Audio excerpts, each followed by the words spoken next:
हन्ताणि नमोऽसि दानं नमो आर्यरियाणं नमो वज्रायाण नमो लोये सवसां। हाँ बीना बेन। हाँ, जय जिनेन्द्र। मंगलमय मंगल करा वीतराग विज्ञान नमो ताहि जाते भय अरिहंत आदि महान करि मंगल करि हो महान ग्रंथ करण को काज जाते मिले समाज सब पावे निज पद राज पावे निज पद राज इस भव के सब दुख मिटे कारण में क्या भाव तिनकी सत्ता नाश करी प्रगटे मोक्ष उपाय प्रगटे मोक्ष उपाय बहुत सुंदर मंगलाचरण आपने किया। राग विज्ञान नमोताहि जाते बहुत सुंदर मंगलाचरण आपने किया। आवाज वापिस आ रही है क्या? सुबह मंगल प्रभात की मंगल बेला में हमारी मंगल चर्चा। करी हो ग्रंथ करण को गिरीश भाई पावे निज तिनके प्रगटे मोक्ष उपाय। बहुत सुंदर मंगलाचरण आपने किया। सुबह मंगल प्रभात की मंगल बेला में आ रही है आवाज सभी को? जी आवाज आ रही है? आ रही है। हाँ हाँ आ रही है। सुबह मंगल प्रभात की मंगल बेला में हमारी चर्चा मोक्ष मार्ग प्रकाश जी शास्त्र चौथे अधिकार के अंतर्गत 7 तत्व के अयथार्थ श्रद्धान यानी विपरीत श्रद्धान जीव कैसे करता है उसकी चर्चा चल रही है। इसमें कल हमने आश्रव तत्व की चर्चा की थी कि जीव किस तरह से मोह राग द्वेष के परिणाम करता है और उन मोह राग द्वेष के परिणाम के कारण ये जीव दर्शन मोह और चारित्र मोह ये दोनों प्रकार के कर्मों का बंध करता है ना। और इसमें बताया था ना कि भाई आश्रव तत्व की जो बात थी कि आश्रव तत्व जो विकारी भाव है उनको अपना स्वरूप मानता है, उनको एक मानता है। राग अलग है और ज्ञान अलग है ऐसा उसको समझ नहीं आता। क्यों नहीं आता? क्योंकि वो जीव वहां भेद विज्ञान नहीं करता है। कल हमने आपको बताया था कि जीव तत्व और आश्रव तत्व ये दोनों तत्व भिन्न हैं। मोह राग द्वेष के परिणाम भले होते हैं जीव में लेकिन वो जीव का परमानेंट स्वभाव नहीं है। कर्ता कर्म अधिकार में कश्मीरा बेन आपने पढ़ा है कर्ता कर्म अधिकार तो आपको प्रतीति बेन ने पढ़ाया ना। तो उसमें कर्ता कर्म अधिकार में एक दृष्टांत दिया लाख का। वृक्ष होता है ना वृक्ष उसमें लाख होती है तो वो लाख अलग है और वृक्ष अलग है और लाख के बिना वृक्ष नहीं होता। अरे सॉरी लाख में ही वृक्ष होती है। कहीं पर भी आप देखना जहां जहां लाख मिलेगी वह वृक्ष में ही मिलेगी। इसी तरह जहां जहां राग मिलेगा वो जीव में ही मिलेगा। इसका मतलब जीव के अलावा कोई अजीव पुद्गल पदार्थों में राग नहीं होता है ना। परंतु परंतु जीव का त्रिकाली स्वभाव नहीं है वो विभाव स्वभाव है। ये कल बताया था कि जीव का वो त्रिकाली स्वभाव नहीं है वो तात्कालिक विभाव स्वभाव है इसीलिए वो छूट जाता है। तो अपने को भेद विज्ञान करके अभी चलते हुए इन परिणामों में भेद विज्ञान करके इन रागों से कषायों से विकारों से अपने को भिन्न अनुभव करना चाहिए। ये सारी चर्चा कल हमने आश्रव तत्व के अयथार्थ श्रद्धा में की थी। आज हम बंध तत्व और संवर तत्व की चर्चा करेंगे। समय रहेगा तो निर्जरा की भी करेंगे। ठीक है। बंध तत्व संबंधी अयथार्थ श्रद्धान पेज नंबर 83 मिला सभी को? जी हाँ देखो बंध तत्व संबंधी अयथार्थ श्रद्धान तथा इन आश्रव भावों से ज्ञानावरणादि कर्मों का बंध होता है तथा इन आश्रव भावों से। तो आश्रव भाव में क्या लेना गिरीश भाई? आश्रव भाव में क्या लेना? राग द्वेष के परिणाम। बहुत मोह बढ़िया। राग द्वेष, हाँ। और द्वेष पर के पदार्थ परिणाम, और पर हाँ, मोह राग द्वेष के परिणाम, इतना हाँ। ही लेना। विकारी भाव कहो, इनको आश्रव भाव कहो, इनको मोह राग द्वेष के परिणाम कहो, ये सब पर्यायवाची शब्द हैं। तो क्या होता है कि ये जो जीव मोह राग द्वेष के परिणाम करता है, तो उनसे ज्ञानावरण आदि कर्मों का बंध होता है। तो ज्ञानावरण आदि में क्या क्या लेना, सुनीता जी? ज्ञानावरण आदि में क्या लेना? ज्ञान ज्ञान दर्शन दर्शन चरित्र और चारित्र। आठों कर्म ले लेना। आठों कर्म करे, हाँ। हाँ और सुनीता जी, यहाँ कर्म हाँ, लेना है, हाँ, यहाँ कर्म। कर्म लेना है, हम्म। कर्म लेना है। ज्ञान दर्शन चारित्र आत्मा के गुण हाँ। नहीं लेना है, हाँ, आयु है ना? के सिवाय के क्यों? बाकी सब कर्म। हाँ, आयु कर्म जीवन में एक बार बंधता है, इसीलिए 7 कर्मों का बंध जीव को निरंतर होता है। तो इन आश्रव भावों से, माने मोह राग द्वेष के परिणाम से, ये जीव ज्ञानावरण दर्शनावरण आदि कर्मों का बंध होता है। उनका उदय होने पर ज्ञान दर्शन की हीनता होना। अब मैं आपको पूछूंगी, एक एक व्यक्ति जिसको पूछूं वो जवाब दे। ये जो 8 कर्मों का बंध होता है ना, तो उसमें कौन से उदय में कौन से कर्म का बंध होता है, ये मुझे बताना। मैं जिसको पूछूं वो जवाब दे। सुधा बेन, आप जवाब देना। उनका उदय होने पर ज्ञान दर्शन की हीनता होना, मिथ्यात्व कषाय रूप परिणमन होना। तो ये किसका उदय होने पर, ये किसका उदय होता है तो ज्ञान दर्शन की हीनता होती है और मिथ्यात्व कषाय का बंध होता है? सुधा बेन है क्या? ज्ञानावरणी कर्म, ज्ञानावरणी कर्म और अकेला? मोहनीय कर्म नहीं, मोहनीय कर्म भी। ज्ञान, हाँ, पहले पहले पहले क्या लेना? ज्ञान दर्शन की हीनता में 2 कर्म लेना। आप नोट करते जाना, 8 कर्म इसमें बताया है। देखो सुनो, इनका उदय होने पर, माने ज्ञानावरणीय और दर्शनावरणीय का उदय होता है, तो ज्ञान दर्शन की हीनता होती है। तो 2 कर्म हो गए, ज्ञानावरणीय और दर्शनावरणीय। अब अगला, मिथ्यात्व कषाय रूप परिणमन होना। काश्मीरा बेन, इसमें कौन सा कर्म लेंगे? इसमें दीदी मोहनीय कर्म, दर्शन मोह और चारित्र मोह। मिथ्यात्व माने दर्शन मोह बहुत बढ़िया। और बराबर। कषाय माने चारित्र। मिथ्यात्व माने दर्शन मोह और कषाय माने चारित्र मोह। तो मोहनीय कर्म आ गया, ज्ञानावरणीय हो गया, दर्शनावरणीय हो गया और मोहनीय आ गया। मोहनीय का 2 पेटा विभाग, एक मिथ्यात्व और एक कषाय, माने दर्शन मोह से मिथ्यात्व होता है और चारित्र मोह से कषाय का बंध होता है। फिर चाहा हुआ न होना, नलिनी बेन है क्या? हाँ जी दीदी, अंतराय कर्म के उदय हाँ, से। बहुत बढ़िया। चाहा हुआ न होना, हम कितनी कितनी चाह करते हैं, कितनी कितनी इच्छाएं उत्पन्न होती है, कितनी अभिलाषा, कितनी अपेक्षा, कितना अपने को अंदर में भाव और परिणाम होते हैं, और हमारा चाहा हुआ नहीं होता। हमने चाहा था कि हमारा शरीर अच्छा रहे, लेकिन हमारा चाहा हुआ नहीं हुआ। हमने चाहा था हमको फ्लैट मिल जाए, गाड़ी मिल जाए, ये मिल जाए, वो मिल जाए। हमारी चाहना तो बहुत होती है, परंतु हमारा चाहा हुआ नहीं होता। तो उससे कौन सा कर्म होता है? अंतराय कर्म के कारण ये जीव का चाहा हुआ नहीं होता। अगला, तथा सुख दुख का कारण मिलना। प्रेमलता जी है क्या? जी दीदी। बोलिए। सुख दुख का कारण मिलना कौन से कर्म के उदय में? वेदनी कर्म के उदय में। साता बहुत वेदनी, बढ़िया। असाता सात, वेदनी। हाँ, असाता के उदय में दुख होता है और साता के उदय में जीव सुखी होता है। जैसे सामग्री मिलती है तो उन सामग्री में सुखी दुखी होता है। अच्छी सामग्री मिल गई, अच्छा फ्लैट मिल गया तो बहुत अच्छा वेदन करता है, और अच्छा फ्लैट नहीं मिला, मन चाहा नहीं मिला, है ना, मतलब सामग्री अच्छी नहीं मिली, तो वहां वो दुखी होता है। तो सुख दुख का कारण ये वेदनीय से होता है। फिर शरीर संयोग रहना। किरण बेन है क्या? नहीं है। जी दीदी नहीं, हाँ, है। हाँ, शरीर, नाम हाँ बोलो बोलो। शरीर संयोग रहना। नाम कर्म के उदय से दीदी। नहीं, गलत।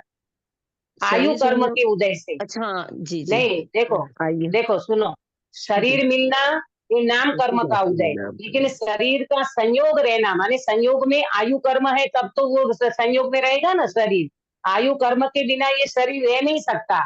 तो शरीर संयोग रहना माने आयु कर्म के उदय से होता है, बराबर। जी गति जाति शरीर आदि का उत्पन्न होना, पंकज भाई, गति जाति शरीर आदि का उत्पन्न होना कौन से कर्म के उदय से? गति जाति शरीर, नाम कर्म के उदय। बहुत बढ़िया, बहुत बढ़िया। नाम कर्म के उदय से इस जीव को गति जाति शरीर आदि मिलते हैं, बराबर। ऊंच गोत्र नीच गोत्र का पाना होता है। बीना बेन, ऊंच ऊंच कुल और नीच कुल कैसे मिलता है? गोत्र कर्म बीना के बेन, उदय से। बहुत गोत्र कर्म बढ़िया। के उदय- गोत्र, हाँ, गोत्र कर्म के उदय से कर्म के उदय ऊंच से। कुल और नीच गोत्र कुल कर्म का के- मिलना होता है, बराबर। इनके होने में मूल कारण कर्म है। अब देखना इनकी गलती कहाँ हो रही है। इनके होने में मूल कारण कर्म है, उसे यह पहचानता नहीं है। अब देखो, ये सारे हमें जो मिले ना, 8 कर्म की जो बात की ना, तो ये सारे कर्म के उदय के निमित्त से मिलता है, और जीव को पता नहीं है, तो वो व्यक्ति पे दोष देगा, निमित्तों पे दोष देगा। वो असली कारण कर्म का उदय है, ये समझ नहीं पा रहा है। ये इसकी सबसे बड़ी गलती है। अभी मैं आपको नोट कराऊंगी, क्योंकि वह सूक्ष्म है। कौन सूक्ष्म है पंकज भाई? कौन सूक्ष्म, क्या सूक्ष्म है? कर्म। कर्म सूक्ष्म है। हाँ, कर्म कर्म सूक्ष्म सूक्ष्म है, है। इसे दिखाई नहीं देता। कर्म सूक्ष्म है ना, तो इसे दिखाई नहीं देता, तथा वह इसको इन कार्यों का कर्ता दिखाई नहीं देता है। ये कार्य का जो करता है वो उसको दिखाई नहीं देता, क्योंकि कर्म सूक्ष्म है।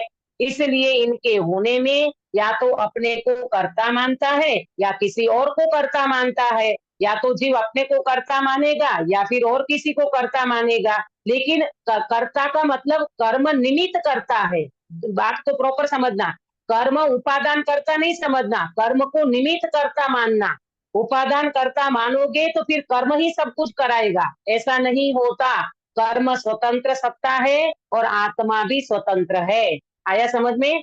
तथा अपना या अन्य का कर्तापना भाषित न हो तो मूढ़ होकर भवितव्य को मानता है।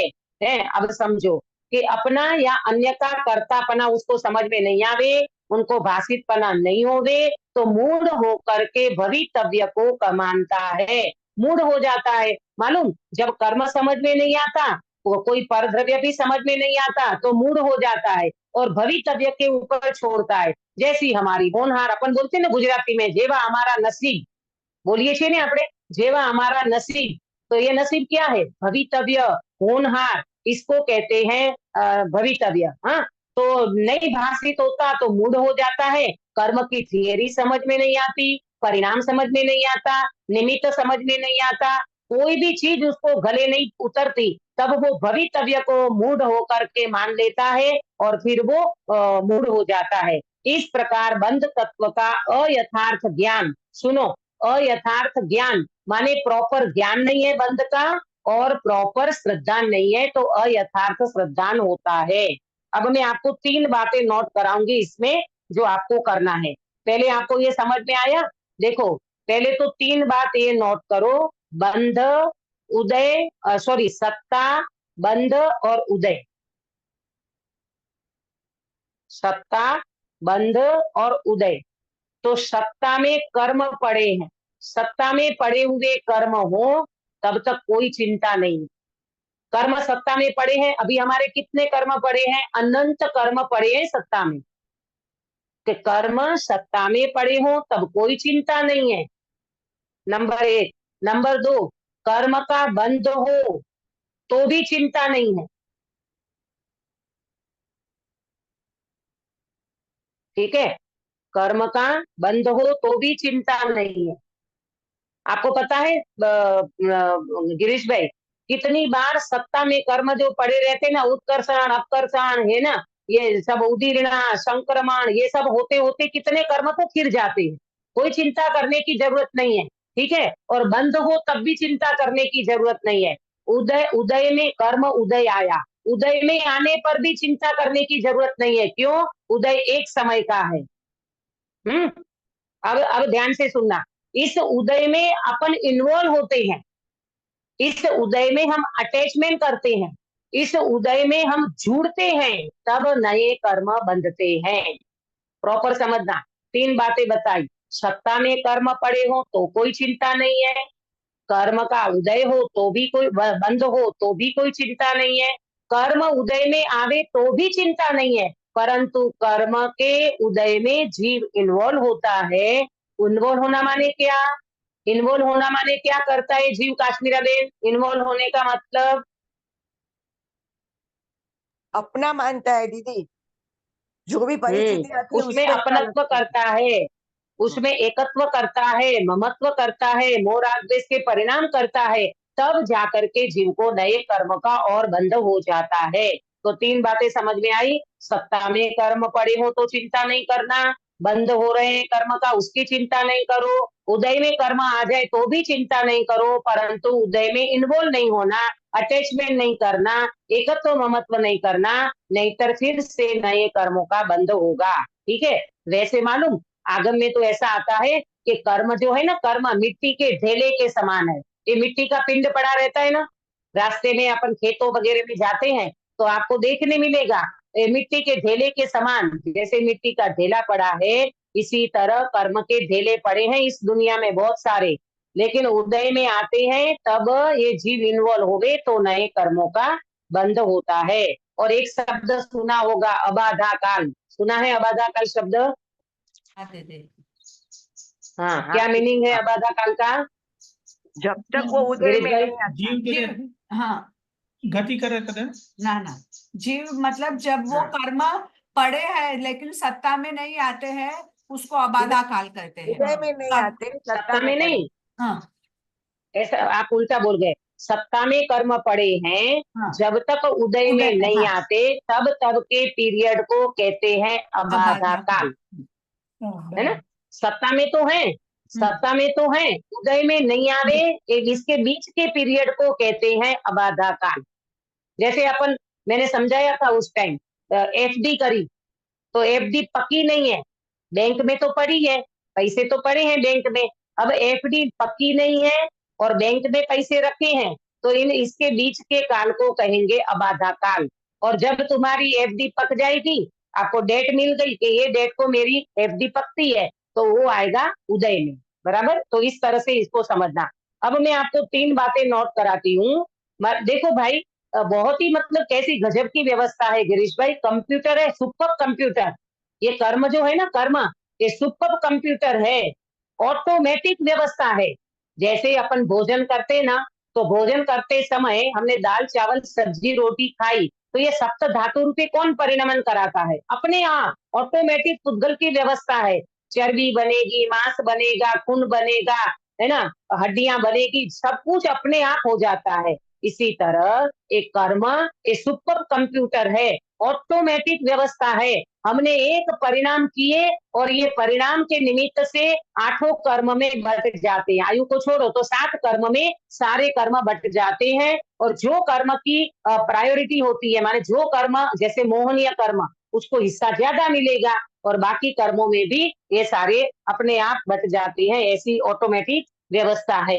अब ये बंध कर्म में अयथार्थ श्रद्धान में पहले नोट करना, पहला बिंदु है बंध कर्म के अयथार्थ श्रद्धान माने विपरीत श्रद्धान में।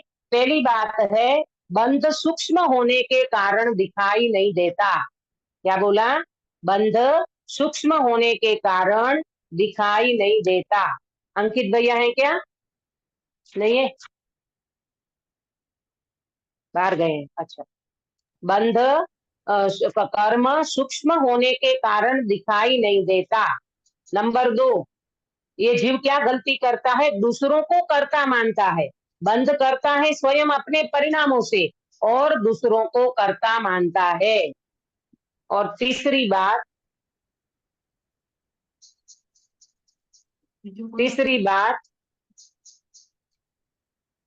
पहला बताया कर्म सूक्ष्म होने के कारण दिखाई नहीं देता। दूसरा नंबर बताया कि बंध, अरे सॉरी, दूसरों को कर्ता मानता है। बराबर? अब तीसरी बात, बंध के फल में जो होता है उसको नहीं मानता, है ना। ये बंध के फल में क्या होता है? ये बंध के फल में तो जीव को ये सारी के सारे जो भी कुछ अभी वर्तमान में फल को तो जीव भोग रहा है, उसको भी नहीं समझता और वो निमित्त पे दोष देता है, व्यक्ति को दोष देता है, कैसा कैसा करता है ना, समझ में आया? और को कर्ता मानता है ना, इनने ऐसा करा दिया, उनने ऐसा करा दिया, इनने ये बगा बिगाड़ दिया, ये सुधार दिया, पूरा का पूरा दोष निमित्त पे देता है, फल को तो सोचता ही नहीं है। मेरा ही कर्म का फल है प्रभु, मैंने पूर्व में कोई ऐसा कर्म बांधा होगा तो आज वो फल दे रहा है और आज वो कर्म उदय में आ रहा है, ये कोई विचार नहीं करता बंध तत्व के अयथार्थ श्रद्धा में। आया 3 बातें नोट करी सभी ने, और भवितव्य को मान करके मूढ़ हो जाता है। आप बता सकते हो कोई एक कार्य होता है तो कितने समवाय मिलते हैं? 5 समवाय मिलते हैं। अकेले भवितव्य के को मानोगे तो काम नहीं चलेगा, 5 समवाय मिलते हैं तब एक कार्य बनता है। एक रोटी बनाते हो तो कितने सारे कारण मिलते हैं तब एक रोटी रूपी कार्य होता है। अकेले भवितव्य को मानो तो मूढ़ कहलाओगे और 5 समवाय को मानोगे तो वो सम्यक कहलाएगा, कोई मूढ़ता नहीं कहलाएगी। क्यों? क्योंकि 5 समवाय के साथ ही कार्य हमेशा होता है। ठीक है, तो ये बंध तत्व संबंधी अयथार्थ श्रद्धा आया समझ में। पहले तो कर्म सूक्ष्म होने के कारण उसको पकड़ में नहीं आता, दूसरी बात दूसरों को कर्ता मानता है, और तीसरी बात बताई कि बंध का जो फल है उनको भी वो पहचानता नहीं है। बंध के फल में तो ये जीव कितना मतलब कैसा कैसा फल भोगता है, लेकिन कर्म समझ में नहीं आता, व्यवस्था समझ में नहीं आती, और वो जीव मूड होकर के मेरा नसीब ऐसा था, मेरा भवितव्य ऐसा था, मेरी होनार ऐसी थी, ऐसे करके छोड़ देता है, लेकिन कर्म सत्ता को नहीं समझता, कर्म बंध को नहीं समझता। ये इसकी बंध तत्व संबंधी अयथार्थ ज्ञान है और अयथार्थ श्रद्धा है। बराबर, आगे बढ़ेंगे। संवर तत्व संबंधी अयथार्थ श्रद्धा मिला। तथा अब देखो आश्रव पूर्वक बंध होता है। हाँ, ये अपने को समझना है। 7 तत्व को समझ रहे ना अपन, आगम की अपेक्षा से, अध्यात्म की अपेक्षा समय सारणी में अलग है। हाँ, वो अभी चर्चा अपन नहीं करेंगे, वो आपको पहले मैं बता चुकी हूँ, या तो आपने प्रतीति ने बताया होगा समय सार चलाते हुए हैं। तो इसमें क्या बताया? आश्रव पूर्वक बंध होता है। अब कहते हैं कि अब ये बंध को खत्म करना है कि नहीं, तो बंध को खत्म करना है तो आश्रव को खत्म करना पड़ेगा। आश्रव से बंध होते ना, तो फिर यहाँ आश्रव को रोकेंगे तो क्या होगा? संवर होगा। बंध का अभाव करना है, आश्रव को टालना है, बंध को छोड़ना है, तो संवर करना होगा। तब संवर कैसे होता है? तो हमारा बंध रुके, और बंध रुकने से पहले आश्रव रुके, आश्रव रुकेगा तो बंध रुकेगा, और बंध रुकेगा तो संवर अवश्य होगा। अब देखो ये संवर तत्व संबंधी अयथार्थ श्रद्धा में क्या कहते हैं? तथा आश्रव का अभाव होना तो संवर है। आश्रव का अभाव होना तो संवर है। काश्मीरा बेन, आश्रव का अभाव होना माने क्या? मतलब कर्म नहीं बंधना, कर्म से कर्म नहीं, आश्रव का अभाव। मतलब राग राग मोह द्वेष नहीं होना। राग मोह राग द्वेष नहीं करेंगे। हाँ, आश्रव माने मोह राग द्वेष के परिणाम। जब मोह राग द्वेष के परिणाम नहीं होंगे ना, तब संवर होगा। ये तो नास्ति से कथन किया कि मोह राग द्वेष के परिणाम का अभाव होगा तो संवर होगा। अस्ति से कहो तो यहाँ पर जीव अपने स्वरूप का अनुसंधान करेगा, स्वरूप का वेदन करेगा, निर्विकल्प शुद्धोपयोग करेगा तो संवर होगा। बराबर। अब देखो, जो आश्रम को यथार्थ नहीं पहचाने उसे संवर का यथार्थ श्रद्धा कैसे हो?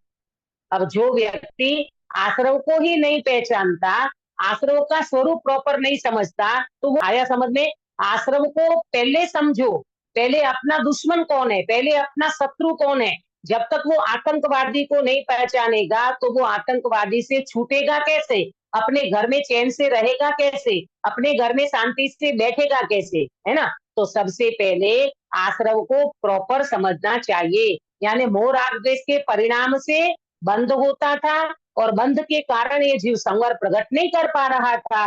तो पहले आश्रव को पहचाने, और आश्रव के बिना संवर का यथार्थ श्रद्धा नहीं होगा। देखो जैसे बताया, जैसे किसी के अहित रूप आचरण है, उसे वह अहित रूप भाषित न हो तो उसके अभाव को हित रूप कैसे माने। जैसे एग्जाम्पल लेते हैं, छोटा बच्चा है, हाँ, अब छोटा बच्चा धूल खाता है, छोटे छोटे बच्चे होते हैं ना, धूल मिट्टी खाते हैं, तो अब वो बच्चे का आचरण तो अच्छा नहीं है, लेकिन उस बच्चे को जब तक दाल चावल सब्जी रोटी ये प्रॉपर भोजन होता है, इनसे मुझे शक्ति मिलेगी, इनसे मेरी पाचन शक्ति अच्छी रहेगी, है, इससे मेरा ताकत बढ़ेगी, ये जब तक उस बच्चे को पता नहीं होगा तो वो छोटा बच्चा धूल मिट्टी को कैसे छोड़ेगा। आया समझ में।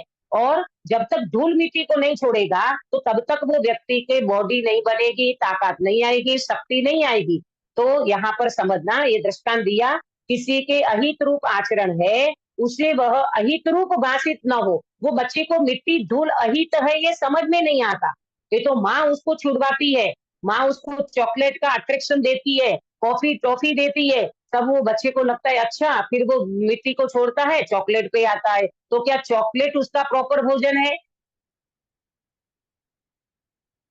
नहीं है ना। चॉकलेट खाना कोई अच्छी बात थोड़ी है, नहीं है ना। तो लेकिन क्या करे, अब वो बच्चे को समझ में नहीं आता तो अपन बाहर में ऐसा उपाय करते हैं, फिर वो बच्चे को दाल चावल सब्जी रोटी खिला करके ही उसको पुष्ट कराते हैं। दृष्टांत को एक दे समझना, ये तो मैंने ऐसे घटित किया कि उसका अहित रूप आचरण है, तो वो अहित रूप आचरण भाषित न हो तो उसके अभाव को हित रूप कैसे माने। उसके जैसे कोई व्यक्ति मदिरा पीता है, कोई व्यक्ति गलत वो आचरण कर रहा है, व्यभिचार कर रहा है, कुछ भी कर रहा है, लेकिन जब तक उनको ये अहित रूप है ऐसा भाषित नहीं होगा तब तक वो व्यक्ति वो प्रवृत्ति नहीं छोड़ेगा। चाहे सिगरेट पीता हो, चाहे ड्रिंक्स लेता हो, चाहे मदिरा पी का सेवन करता हो, चाहे व्यभिचार करता हो, कुछ भी कोई भी प्रकार का हो, गलत आचरण तब छूटेगा जब वो सम्यक आचरण को समझेगा। ठीक है, तो उसके अभाव के किसी के अहित रूप आचरण है, उसे वह अहित रूप भाषित न हो तो उसके अभाव को हित रूप कैसे माने। अब ये उनकी आदत पड़ गई सिगरेट पीने की, अब वो सिगरेट छोड़ेगा कब, जब उसको समझ में आना चाहिए ना कि बिना सिगरेट से मैं अच्छा रह सकता हूँ, बिना सिगरेट से ही मेरा जीवन अच्छा रह सकता है, बिना मदिरा से मैं अच्छा रह सकता हूँ, बिना चॉकलेट खाने से, बिना धूल मिट्टी खाने से मैं स्वस्थ रह सकता हूँ। ये स्वस्थता का जब तक उसको पता नहीं रहेगा तब तक वो व्यक्ति कभी भी इन चीज को छोड़ नहीं सकता।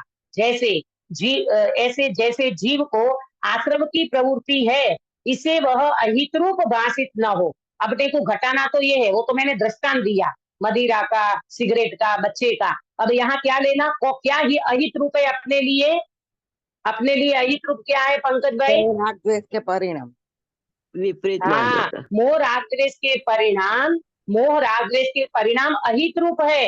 अरे प्रभु, अपने को समझ में नहीं आता कितना काल निकल गया, एक दर्शन मोह को छोड़ने में, मिथ्यात्व को छोड़ने में कितना समय निकल गया, अनंत काल निकल गया, आज तक ये जीव मिथ्यात्व को छोड़ नहीं पाया, आश्रम को छोड़ नहीं पाया, मोह राग द्वेष के परिणाम को छोड़ नहीं पाया।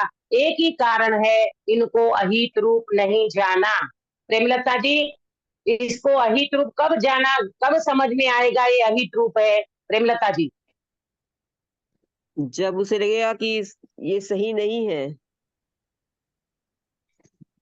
लेकिन कब समझ में आएगा ये आश्रम सही नहीं है, ये कब समझ में आएगा? क्या समझेगा तो आश्रम छूटेगा? अपने स्वभाव को समझेगा ना, तभी आश्रय छूटेगा। हाँ, अपने स्वभाव को समझेगा तब आश्रय छूटेगा, अपने ज्ञान को पकड़ेगा, अपने स्वभाव को पकड़ेगा तब समझ में आएगा, अरे रे प्रभु कितना काल मैंने निकाल दिया, अनंत काल बह गया मेरा, लेकिन आज तक मुझे आत्मा समझ में नहीं आया, अनुभव नहीं आया, सम्यक दर्शन की प्राप्ति नहीं हुई, मेरा पूरा जीवन ये मिथ्यात्व में, कषायों में, विकारी भावों में चला गया। ये अहित रूप था, ये जब आत्मा समझ में आएगा तब आश्रय प्रॉपर समझ में आएगा। बराबर। तो देखो यहाँ लिखा है, तो इससे वह अहित रूप भाषित न हो तो उसके अभाव रूप संवर को कैसे हित रूप माने है, उसके अभाव को माने आश्रय के अभाव को और संवर के सद्भाव को। ये संवर हितकारी है, रत्नत्रय हितकारी है, वितरागी भाव हितकारी है, अकसाई स्वभाव हितकारी है। ये जीव को कब लगेगा, जब ये जीव अपने स्वभाव की अनुभूति करेगा, रत्नत्रय को प्राप्त करेगा, तब ये जीव को आश्रय अहितकारी लगेगा। इतनी बात समझ में आई? अब आगे, तथा अनादि से इस जीव को आश्रव भाव ही हुआ है। ये अग्रहित मिथ्यात्व है, ये अनादि से चला हुआ मिथ्यात्व है। हाँ, तो अनादि से क्या हो रहा है, इस जीव को आश्रव भाव ही हुआ है, माने मोह राग द्वेष के परिणाम ही जीव करता आ रहा है और आज भी क्या कर रहा है, वर्तमान में भी। जब आत्मा का पता नहीं था तो यही चलता रहता था, आज आत्मा को पता चला तो इतना तो समझ में आया कि ये मोह राग द्वेष वास्तव में मेरा स्वभाव नहीं है, कमजोरी के कारण हो जाते हैं, ये हमारी कचास है, परंतु ये हमारा कोई स्वभाव त्रिकाल नहीं है। संवर कभी नहीं हुआ, संवर तो हुआ नहीं, आश्रव होता रहता है, इसलिए संवर का होना भाषित नहीं होता। ये इसलिए संवर का होना भाषित नहीं होता। क्यों नहीं होता? आश्रव करता रहता है, आश्रव में अपनत्व करता है, मोह राग द्वेष के परिणाम को भला मानता है, संवर तो कभी हुआ नहीं, और क्या हुआ, संवर का होना उसको भाषित नहीं होता। संवर होने पर सुख होता है, वह भाषित नहीं होता। अब संवर होने पर मैं सुखी होऊंगा, ये भी उसको भाषित नहीं होता। इसके लिए मैं एग्जाम्पल देती हूँ, जैसे कोई व्यक्ति गरीब घर का व्यक्ति है और वो व्यक्ति हमेशा गुड़ की राब पी है, गुड़ की राब का ही सेवन किया है, उन्हें कभी रसगुल्ला देखा ही नहीं है, उन्हें कभी गुलाब जामुन देखा ही नहीं है। एक बार वो जहाँ सेठ के यहाँ सर्विस करता है, तो सेठ के यहाँ बेटी की शादी थी, तो वो सेठ बहुत सज्जन व्यक्ति थे, नौकर को भी बहुत अच्छी तरह से रखते थे। तो उन्हें बोला, बेटा कल मेरी बेटी की शादी है, तो आपको हमारे घर पे भोजन करने के लिए आना है। और सेठ ने सबको बहुत अच्छे से भोजन कराया, तो वो नौकर को भी भोजन कराया, और नौकर तो कहता है गुलाब जामुन को देख करके, अरे ये गोल गोल क्या है, ये मुझे नहीं चाहिए, ये मुझे नहीं चाहिए, बेचारे ने कभी देखा नहीं है। तो सेठ जी कहते हैं, बेटा एक बार चख के तो देख, एक बार खा, एक तू ले ले, फिर तुझे नहीं अच्छा लगे तो रहने देना। और जब वो व्यक्ति ने एक गुलाब जामुन खाया और गुलाब जामुन का टेस्ट लिया, तो क्या हो गया, क्या भूल गया नलिनी बेन, अभी तक जो पीता था? गुड़ की राब। हाँ, गुड़ की राब जो अभी तक पीता था, अब उसको गुलाब जामुन का टेस्ट ऐसा अच्छा लगा, ऐसा अच्छा लगा कि अब वो गुड़ की राब को भूल गया जैसे। हाँ, ओ ये तो गजब के हैं, क्या टेस्टी है, कितने अच्छे हैं, कितने बढ़िया हैं। कहने का मतलब ये है, जब तक इस जीव को गुलाब जामुन का पता नहीं था, तब तक गुड़ की राब अच्छी लगती थी। अब गुलाब जामुन समझ में आ गया, टेस्ट ले लिया, खा लिया, तो अब उनको गुड़ की राब पसंद नहीं आएगी। ऐसे यहाँ कहते हैं, देखो कि संवर से कहाँ गया, हाँ, संवर होने पर सुख होता है, वह भाषित नहीं होता। ये गुलाब जामुन खाने पर सुखी होऊंगा, ये भाषित नहीं होता, क्योंकि गुड़ की राब का ही सेवन किया है। गुड़ की राब माने आत्रो भाव, और गुलाब जामुन माने रत्नत्रय धर्म भाव। समझो, संवर से आगामी काल में दुख नहीं होगा, वह भाषित नहीं होता। अब जब तुम गुलाब जामुन ऐसे टेस्टी खा लोगे, तो आगे जाकर के तुम्हें ऐसे टेस्टी भोजन से अच्छा रहेगा, शक्ति रहेगी, तेरा शक्ति ताकत बढ़ेगी। ये जीव को समझ में कब आएगा, गुड़ की राब छूटेगी, गुलाब जामुन का सेवन करेगा, और वो सेवन से उसकी पुष्टि होगी। इसलिए आश्रव का तो संवर करता नहीं है, और उन अन्य पदार्थों को दुखदायक मानता है। ये गलती क्या हो रही है, आश्रव का तो संवर करता नहीं है। ये आश्रव का संवर करना माने क्या, कौन बताएगा? आश्रव का संवर करना, मोह राग द्वेष के परिणाम में नहीं जुड़ना। हाँ, मोह राग द्वेष में बहुत बहुत बढ़िया, मोह राग द्वेष को छोड़ना माने उनमें इन्वॉल्व नहीं होना, मोह राग द्वेष के परिणाम को बिल्कुल छोड़ देना कि ये मेरा स्वभाव नहीं है, उसको कहा आश्रव का संवर। और उन अन्य पदार्थों को दुखदायक मानता है, अन्य पदार्थों को माने निमित्तों को दुखदायक मानता है। इससे ऐसा हुआ, इससे ऐसा, इसको हटाओ, इसको मिटाओ, इसको झुटाओ, उसी में लगा रहता है। घर में 4 मेंबर रहते ना, तो एक से नहीं पटती तो ऐसा लगता है ये निकल जाए, एक घर में से निकल जाए। एक बहू अच्छी नहीं आई तो लगता है ये चली जाए। अरे भाई, निमित्त करता है, निमित्त से तुम दुखी नहीं हो, तुम तुम्हारी कसाई से दुखी होते हो। उन्हीं ने न होने का उपाय किया करता है, परंतु वे अपने अधीन नहीं है। घर में से एक मेंबर के निकल के देखो, तुम्हारे अधीन नहीं है, उसका उदय होगा ना तो कहीं से भी वो रहेगा तुम्हारे साथ। अपन कई बार सोचते हैं कि ये नौकर ठीक नहीं है, इसको निकाल दो, लेकिन उसका भवितव्य, उसका होनहार हो, योग्यता हो तो वो रह जाता है, कितना भी करो वो निकाल नहीं सकते। वृथा ही खेद खिन्न होता है। ये अपने अधीन नहीं है, मतलब ये भवितव्य के अधीन है, तो क्यों वृथा खेद किन करता रहता है? क्योंकि पता नहीं है ना जीव को, समझता नहीं है ना आक्रो भाव को, इसलिए उसी में जुटाना मिटाना हटाना उसी में लगा रहता है, निमित्तों में रहता है, मैंने निमित्तों को हटाना मिटाना कार्य करता है, अपनी गलती का स्वीकार नहीं करता क्योंकि गलती समझ में नहीं आती। अब आप नोट करो, संवर तत्व में अयथार्थ श्रद्धांत क्या है?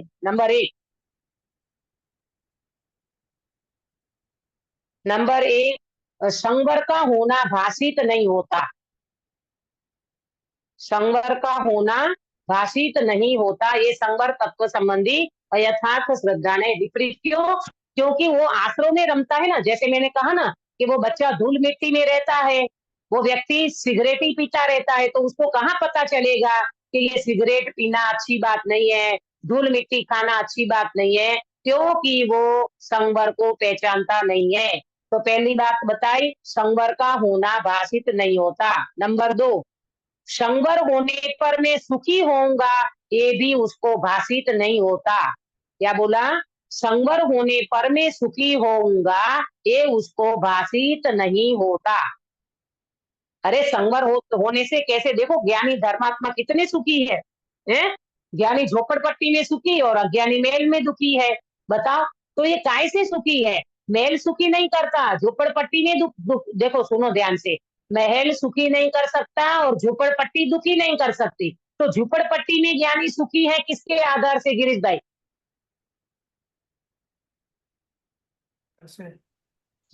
स्वभाव के आधार से। अपने स्वभाव। हाँ, अरे अपना स्वभाव प्राप्त हुआ ना, अपने रत्नत्रय की प्राप्ति है, उससे सुखी है। और पंकज भाई, अज्ञानी महल में दुखी है। क्यों दुखी है महल में? उससे मिथ्यात्व है, सत्तान नहीं होता, अपने स्वभाव का सत्तान नहीं होता और मिथ्यात्व हावी है। हाँ, मिथ्यात्व हावी है, तो महल में रह करके भी ये कमी है ना वो कमी है, ये ठीक नहीं है ना वो ठीक नहीं है, और ऐसा देखते खेद किन्न होता रहता है। उस बेचारे को पता ही नहीं है कि भाई ये महल में रहते हुए मैं सुखी नहीं होऊंगा, सुखी तो मैं अपने स्वभाव से हो सकता हूँ। इसीलिए समझना कि आश्रय भाव जब तक रहेंगे तब तक व्यक्ति सुखी नहीं हो सकता। इसीलिए सबसे पहले मिथ्यात्व को छोड़ो, दर्शन मोह का नष्ट करो। जब तक मिथ्यात्व नहीं छूटेगा तब तक ये जीव का आगे काम बनने वाला नहीं है। तो दूसरी बात नोट करी, संवर होने पर सुख होगा, ये उसको भाषित नहीं होता है। अब तीसरी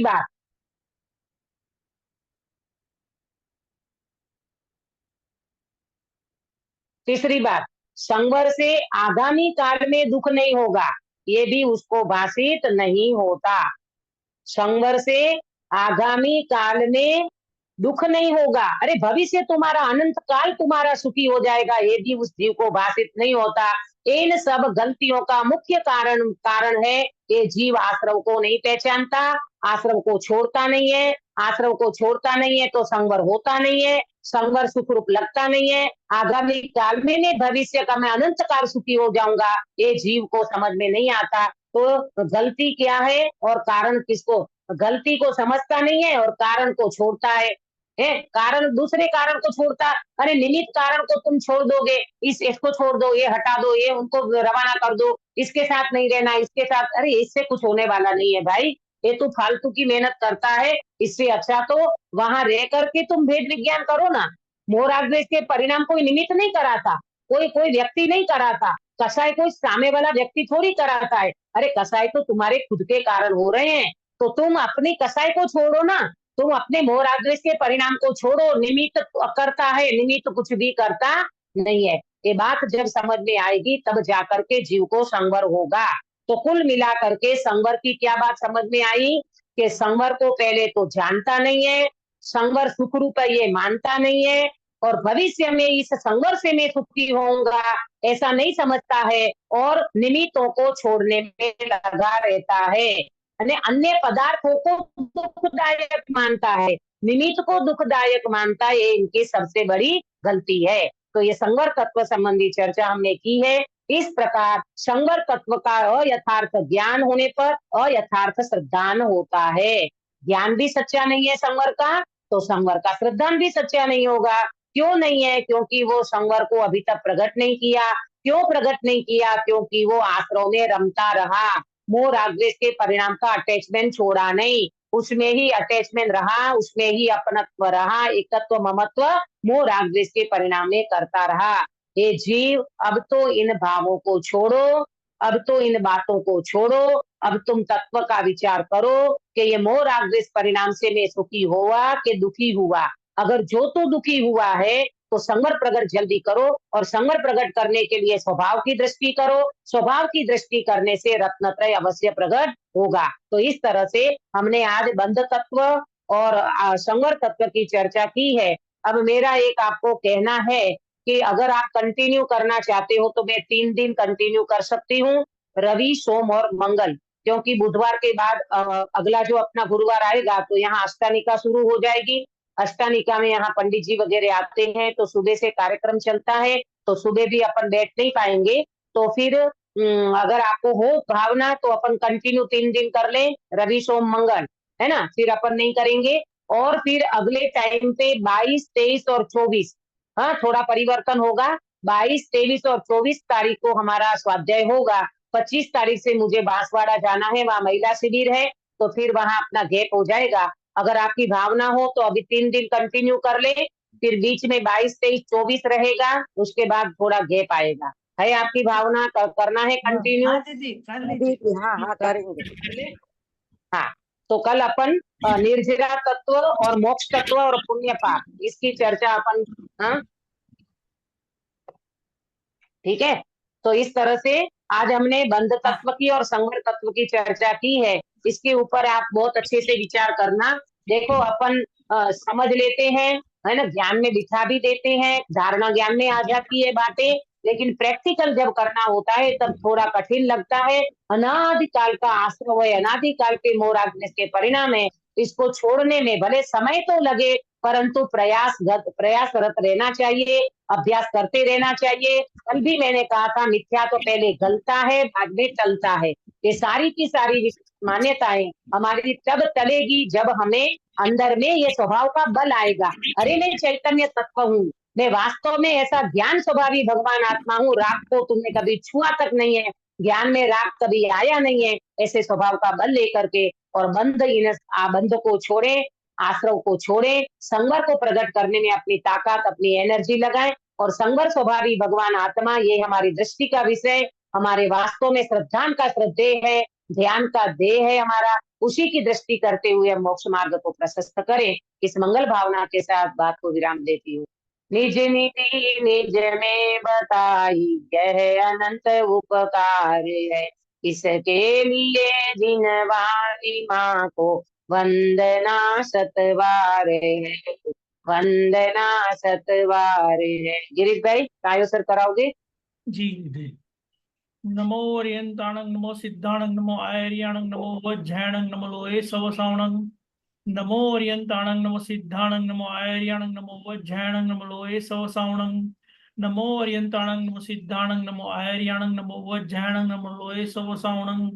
नमो ओरियंताणं, नमो सिद्धाणं, नमो आयर्याणं, नमो वज्झायणं, नमो लोये सवसावणं। नमो ओरियंताणं, नमो सिद्धाणं, नमो आयर्याणं, नमो वज्झायणं, नमो लोये सवसावणं। नमो ओरियंताणं, नमो सिद्धाणं, नमो आयर्याणं, नमो वज्झायणं, नमो लोये सवसावणं।